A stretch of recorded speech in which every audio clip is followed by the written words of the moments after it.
इस वीडियो में हम कर रहे हैं क्लासिक संस्कृत रुचिरा में पंचमहापाठा वृक्षा। आज हम इसका अभ्यास करेंगे। प्रश्न नंबर 1, वचनानुसारम रिक्त स्थानानि पूरयत। वचन के अनुसार रिक्त स्थानों को पूरा करो। यहाँ पर वर्ड्स एक वचन में है, यहाँ पर द्विवचन में, यहाँ पर बहुवचन में।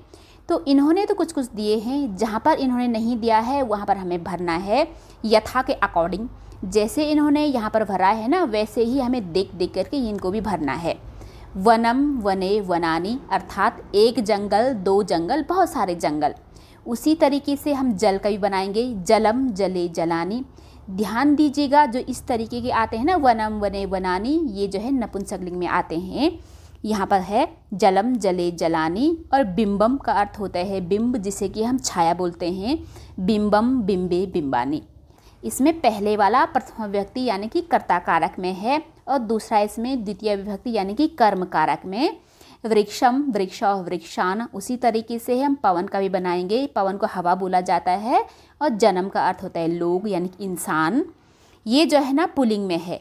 अब इनका अर्थ भी देखिए, क्योंकि द्वितीया का चिन्ह को होता है और प्रथमा का चिन्ह ने होता है, तो वृक्षम का अर्थ बनेगा वृक्षम को, दो वृक्षों को, बहुत सारे वृक्षों को। उसी तरीके से हम इनका भी अर्थ बनाते हैं, एक हवा को, दो हवा को। हालांकि हवा तो हम गिन नहीं सकते हैं, लेकिन संस्कृत में जो है इसी तरीके से बनता है। अब हम करेंगे इसमें प्रश्न नंबर 2, कोष्ठकेषु प्रदत्त शब्देषु उपयुक्त विभक्तिम योजयित्वा रिक्त स्थानानि पूरयत। अर्थात कोष्ठकों में दिए गए शब्दों में सही विभक्ति को मिला करके रिक्त स्थानों को पूरा करो। ये कोष्ठक हैं, इनमें शब्द दिए हैं, इन शब्दों में हमें सही विभक्ति को मिलाना है, और सही विभक्ति को मिला करके जो नया सा शब्द बनेगा ना, वो खाली जगह में हमें फिट कराना है। यथा अहम रोटिकाम खादामी, मैं रोटी खाती हूँ, या फिर मैं रोटी को खाती हूँ। आपने ध्यान दिया ना, रोटिकाम का अर्थ होता है रोटी को, यानी कि यहाँ पर द्वितीय विभक्ति लगी है। उसी तरीके से इन सब में भी हमें द्वितीय विभक्ति को यूज करना है। ये है यहाँ पर उसका उत्तर कि त्वम जलम पिबसी, तुम पानी को पीती हो। छात्रम दूरदर्शनम पश्यति, छात्र टीवी को देखता है।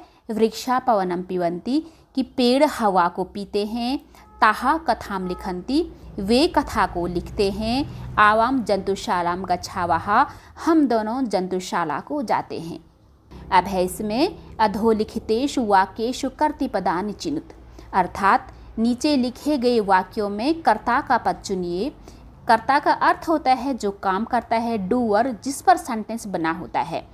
क में देखिए, वृक्षाः नभः शिरसु वहन्ति, अर्थात पेड़ आकाश को सिरों में धारण करते हैं। कौन काम कर रहा है? पेड़ कर रहे हैं, तो पेड़ हो गए हमारे कर्ता यानी कि वृक्षः। अब है इसमें विहगः वृक्षेषु कूजन्ति, यानी कि चिड़ियाँ पेड़ों में कूकू करती हैं। इसमें कौन करता है, मिस कौन काम कर रहा है? चिड़ियाँ कर रही हैं। विहगा, ये हो गई हमारे कर्ता।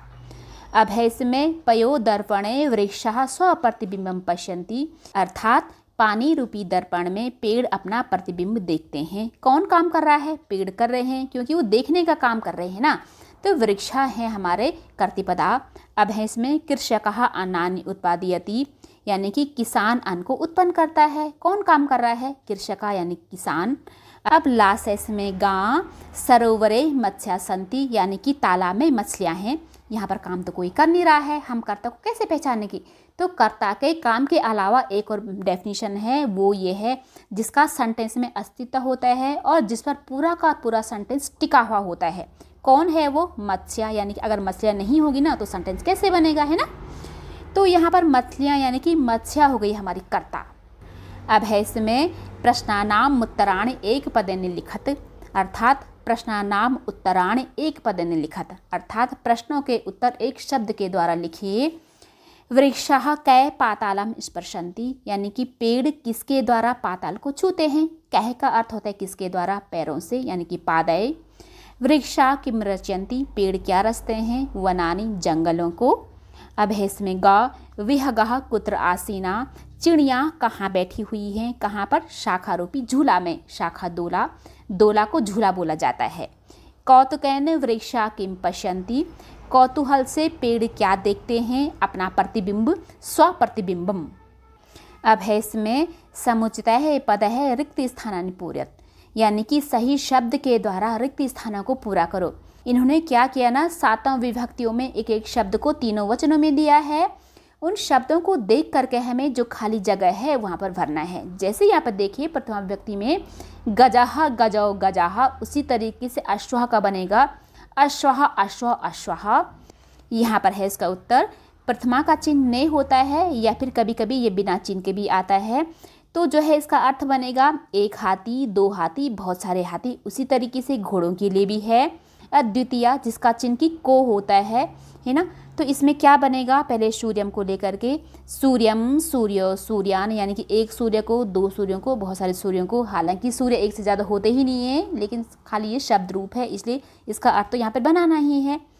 उसी तरीके से हम चंद्रम के लिए भी करेंगे, चंद्रम, चंद्रव, चंद्रान। अब है इसमें तृतीय विभक्ति जिसका चिन्ह से या फिर द्वारा होता है। विडालैन, विडालाभ्याम, विडाल है।